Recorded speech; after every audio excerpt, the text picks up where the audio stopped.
सैफ अली खानवरील हल्ला प्रकरण संशयित म्हणून पकडलेल्या आरोपीचं बदललं आयुष्य, नोकरी गेली आणि ठरलेलं लग्नही मोडलं। एकनाथ शिंदे आणि अजित पवारांच्या आज मंत्रालयात बैठक, आगामी अर्थसंकल्पाच्या पार्श्वभूमीवर बैठकीत होणार चर्चा।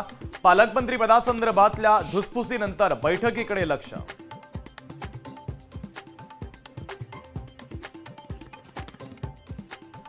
रायगडच्या पालकमंत्री पदावरून राष्ट्रवादी आणि शिवसेनेचा वाद टोकाला, आमची एकतरी चूक दाखवावी, चुकलं असल्यास मंत्रिपदाचा राजीनामा देईल, भरत गोगावलेंचं सुनील तटकरे यांना आव्हान।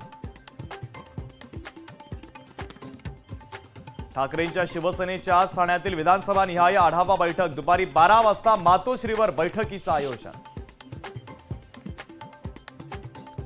मनोज जरांगे पाटलांच्या उपोषणाचा आजचा तिसरा दिवस, मराठा आरक्षणाच्या मागणीसाठी उपोषण सुरू। जरांगे पाटलांची थोड्याच वेळात पत्रकार परिषद।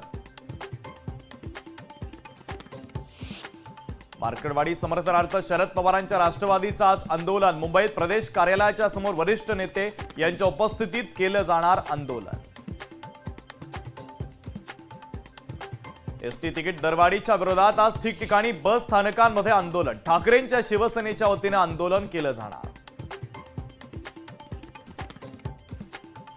राज्यात गुइलेन-बॅरे सिंड्रोमच्या रुग्णांची संख्या 101 वर पोहोचली, खबरदारी म्हणून आरोग्य विभागाच्या वतीने 25,578 घरांचं सर्वेक्षण। उत्तराखंडमध्ये आजपासून समान नागरी कायदा लागू करणारं भारतातील पहिलं राज्य ठरलं।